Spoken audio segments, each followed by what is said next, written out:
welcome to another deep dive. This time, we're really getting into it with something I find endlessly fascinating, a cat's mind. You guys sent in some seriously interesting stuff. Articles, research, even stories about your own cats, and honestly, it's amazing. I'm a little intimidated by how much there is to unpack. But we've got an expert here to help us make sense of it all, right? To navigate the feline psyche. I'll do my best. There's still so much we don't know about how cats think, but it's a field with some really cool research. It really is. So I think the question we all have is, what do our cats think about all day? When they're just staring off into space or at a wall or something. Speaking of which, my cat, right? The other day, he spent like a good 10 minutes just fixated on this blank wall. And I couldn't help but wonder, what is he seeing there? Is he pondering the meaning of life? Or is he just bored out of his mind? Well, I can't speak for your cat specifically, but what we do know is that cats' brains are actually wired to focus on the present moment. Way more than humans, anyway. So the whole live in the moment thing, they've really perfected it. Yeah, you could say that. They focus on what's happening right now, their needs, their immediate desires, food, play, safety, not so much dwelling on the past or planning for the future. Okay, so instant gratification is basically their default setting. Pretty much. And there's a neurological reason for it, too. Yeah. The amygdala, the part of the brain that deals with emotions and memories, it functions a little differently in cats than it does in us. That's super interesting. You mentioned food, and that's something I can relate to as a cat owner. My cat, oh my gosh, if I'm even a few minutes late with dinner, it's like he hasn't eaten in years. Like he's got this internal clock dedicated solely to meal times. Food is huge for cats. Yeah. Especially for their wild counterparts. Food isn't always a sure thing.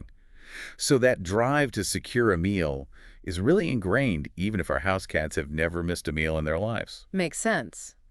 So if food and safety are their top priorities, where do we, their humans, fit into all of this? What do cats think about us? We all want to know. It's the million-dollar question, right? And it's one we've been trying to answer for ages. We can't exactly ask them, as much as I wish we could just have a chat.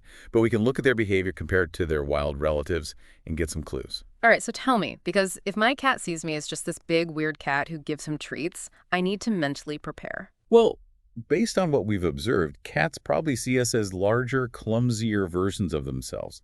They get that we're different, but they still interact with us in ways that are similar to how they would with other cats. That's both fascinating and a little humbling, honestly. But if they think we're just big, goofy cats, what's with the head boops and the rubbing all over us? Scent is key in the cat world.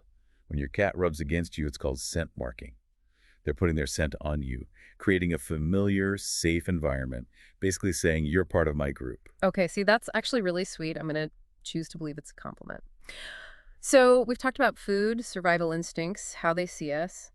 But what about their emotions? You said their brains are in the moment. Do they get stressed or anxious like we do? That's a great question, and honestly, I think it's something a lot of people don't realize.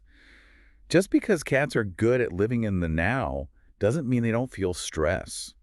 Changes in their routine, their environment, they pick up on all of it. I've totally noticed that with my cat. Even rearranging furniture throws him off for a day or two. He's so picky. Exactly. And here's the thing. Unlike us, cats can't just tell us when they're stressed.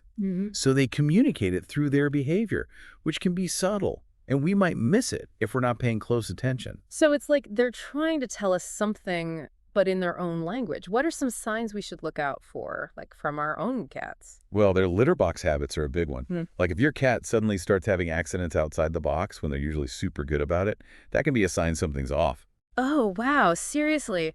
I've totally seen that before, and I just thought my cat was being difficult. I never realized it could be stress. Yeah, it definitely can be. Cats are all about scent, right? Their litter box is part of how they mark their territory. So if their routine changes, if their environment changes, even a little, it can really mess with their sense of security, make them feel stressed, and then boom, litter box problems. Okay, that makes a lot of sense. And you said they can't just tell us what's wrong. So what else? What other ways do cats communicate their stress that we might not pick up on? Look for any changes in their energy levels, too. Like if your cat is usually super social, always underfoot, and then suddenly they're hiding all the time, could be something's up. Or the opposite, too. If your cat's usually pretty chill and they become super clingy, or they start demanding attention constantly, that can also be a sign of stress. So basically, any big change in their usual personality, even little changes, we should pay attention to. It's like they have their own language we need to learn. Exactly. And just like learning a new language, you have to be patient, pay close attention, listen to those little nuances. You mentioned before how cats are all about living in the moment. Is there something we can learn from that as humans? I feel like there must be something we can pick up from our feline friends. Oh, absolutely. Cats can teach us a lot about mindfulness. They're experts at tuning into the present moment. They enjoy the simple things. A patch of warm sunlight, a good grooming session, just being petted. That's so true. Whenever I see my cat just sprawled out in the sun, totally blissed out, I'm a little jealous, to be honest. Right. And that's the beauty of it. We can learn so much from watching them, how they find joy in everyday stuff. It's a good reminder to slow down, appreciate the little things ourselves. I love that. So, we've covered a lot of ground here today. The cat brain, how they communicate. As we wrap up this deep dive, is there anything else about the feline mind that you think our listeners should keep in mind? Anything from these materials that really surprised you?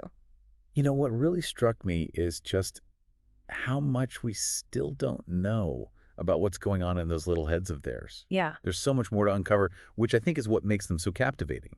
Totally. They're like these little furry puzzles, always keeping us guessing. I bet some of our listeners are out there nodding their heads, relating to all of this way too much. But, I was thinking maybe we humans, we pick up on some of those good cat habits without even realizing it. It's true. We learn from our cats all the time. They have this way of showing us what really matters. Simplicity, being present.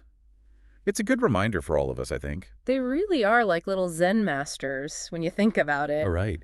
And the best part is, you don't need any special training to learn from them. Just pay attention, Yeah. observe them. Those head scratches don't hurt either. Never hurts. It sounds like we could all use a little more inner cat in our lives. Couldn't agree more. Embrace that inner feline.